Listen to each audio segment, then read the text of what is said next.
Aduh, agak benar kok kakak itu teh. Orang mana lah dia? Ngapa hidup nih? Oh iya. Halo guys, jadi hari ini saya lagi bikin tugas video. Sebelum itu perkenalkan, nama saya Muhammad Tamam Taufikullah Said. Saya berasal dari kelas 1D Fakultas Hukum jurusan Hukum. Sebelum lanjut ke videonya, mari kita intro terlebih dahulu.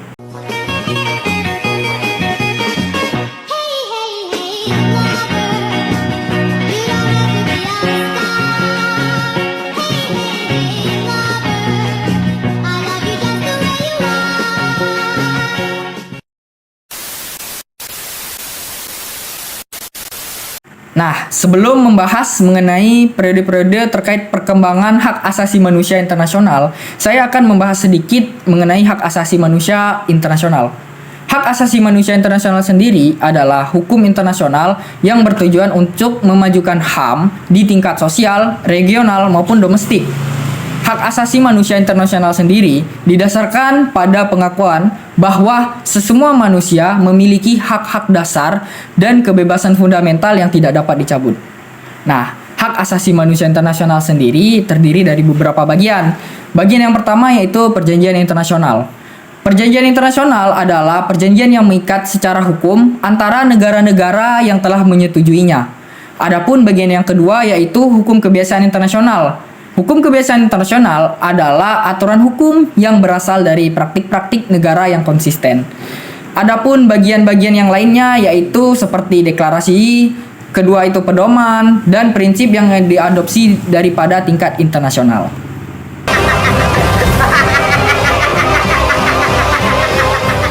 Masuk ke periode awal perkembangan hak asasi manusia internasional. Jadi, perkembangan hak asasi manusia periode awal sendiri terjadi pada awal abad ke-20 hingga ke pertengahan abad ke-20. Nah, pada periode ini ditandai dengan pembentukan dasar-dasar hukum dan institusi hak asasi manusia. Jadi, dalam periode ini juga terdapat banyak sekali momen-momen berharga atau kayak semacam momen-momen penting lah gitu yang terjadi pada saat periode ini. Adapun momennya yang pertama yaitu Deklarasi Hak Asasi Manusia dan Warga Negara pada tahun 1789.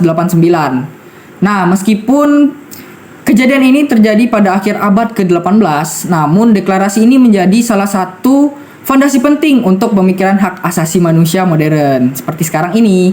Oke, adapun kejadian yang kedua yaitu Piagam PBB yang terjadi pada tahun 1945, bertepatan dengan tahun kemerdekaan Indonesia, guys.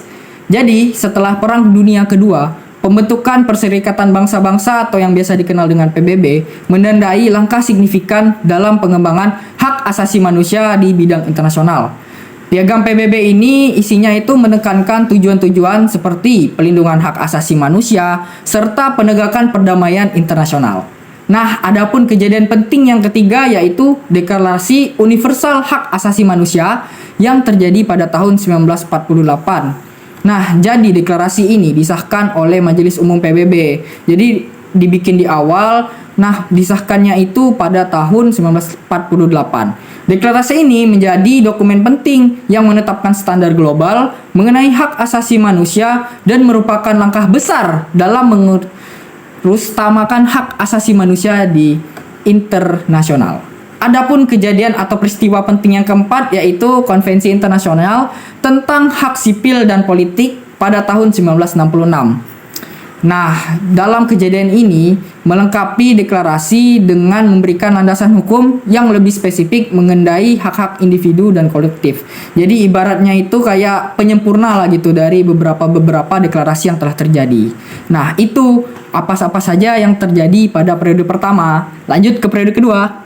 What the hell? Oh my god, no way. Lanjut perkembangan hak asasi manusia internasional periode kedua. Jadi, periode kedua ini berlangsung setelah Perang Dunia Kedua hingga akhir abad ke-20.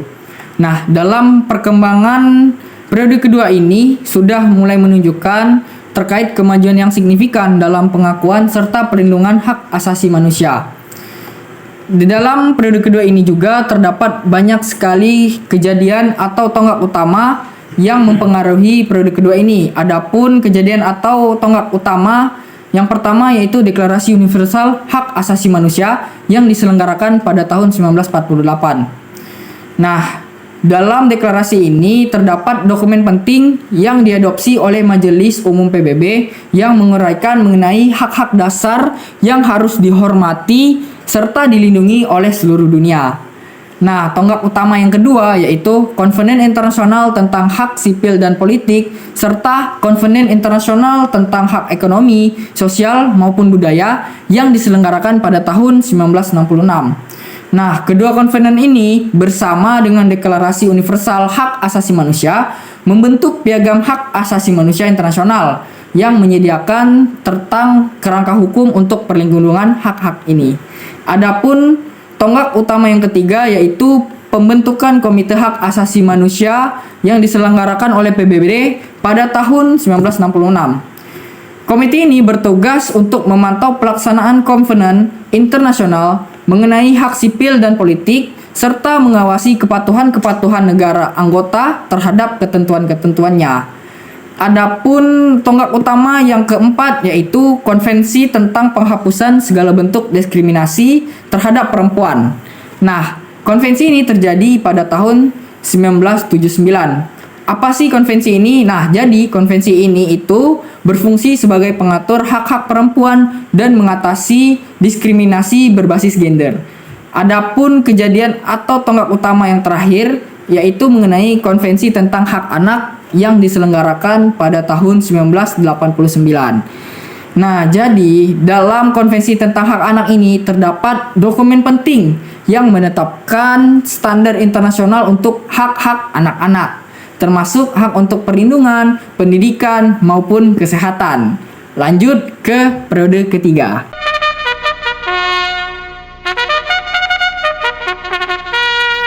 Baik, lanjut di periode ketiga, perkembangan hak asasi manusia di bidang internasional.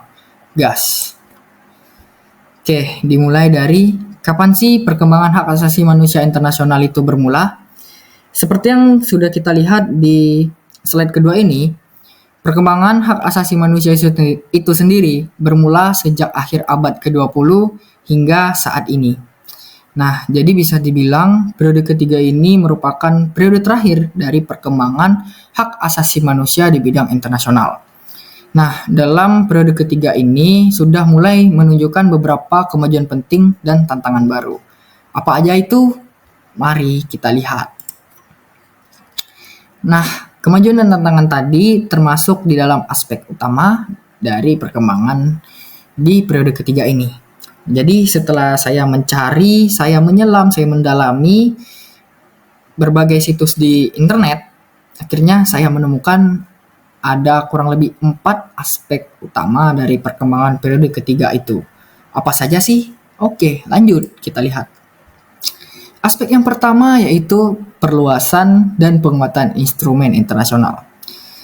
Apa itu? Jadi, sejumlah instrumen internasional yang baru dan revisi dari yang sudah ada telah diperkenalkan untuk melindungi hak asasi manusia.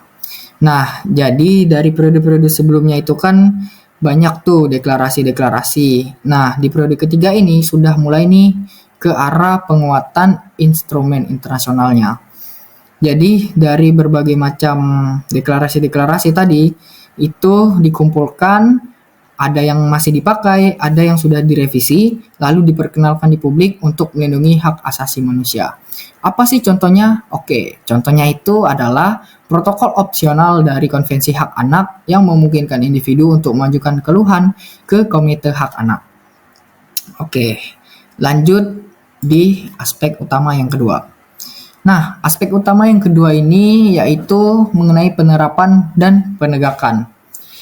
Gimana tuh? Nah, jadi penegakan hak asasi manusia tetap menjadi tantangan. Asik. Meskipun banyak negara telah meratifikasi perjanjian internasional, penerapan di lapangan seringkali tidak memadai itu. Penerapan di lapangan seringkali tidak memadai. Nah, ini sama aja seperti gini guys. Apa yang telah kita rencanakan itu memang terkadang tidak sesuai dengan kenyataan. Contohnya ini, penerapan di lapangan seringkali tidak memadai. penegakan hukum yang efektif, transparansi, dan akuntabilitas sih tetap menjadi isu penting. Nah, jadi dalam kesuksesan hak asasi manusia itu dibutuhkanlah hukum yang efektif serta transparan. Ya, mungkin sekarang ini kan ya isunya itu kan banyak ya penerapan hukum yang kurang efektif. Ya mungkinlah hal-hal tersebut yang menjadikan hak asasi manusia itu tidak terlaksana dengan baik. Oke, lanjut di aspek yang ketiga. Nah, aspek yang ketiga ini membahas mengenai reformasi dan inisiatif internasional. Wah, bagaimana tuh? Oke, begini.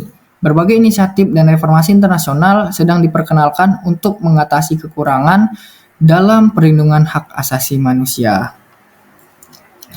Ini termasuk reformasi sistem PBB dan penguatan peran lembaga internasional dalam pemantauan dan penegakan hak.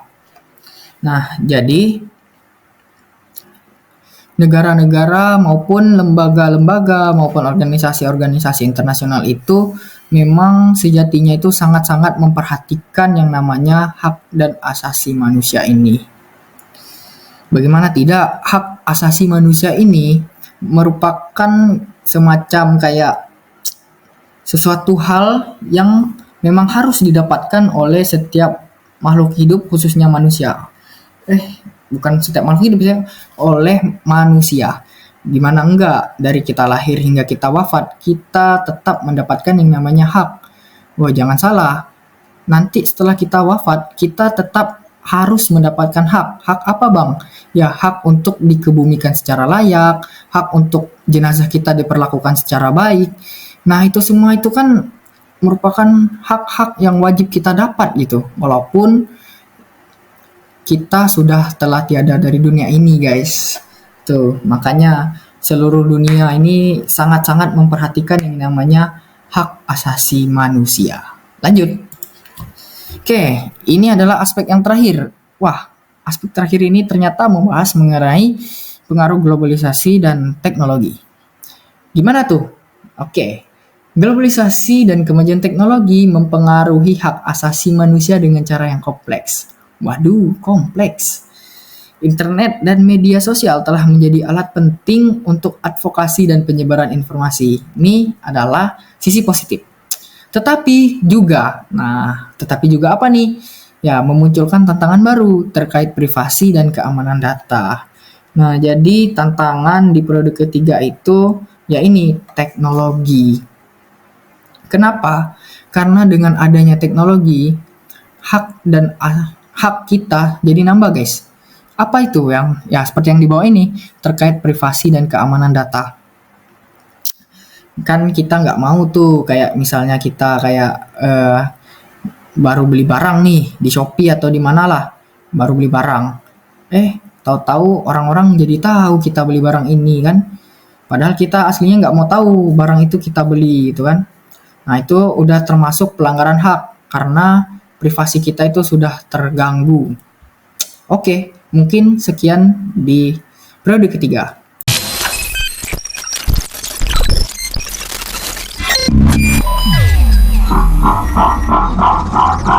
Mungkin sekian yang bisa saya sampaikan. Saya mohon maaf apabila banyak terjadi salah kata.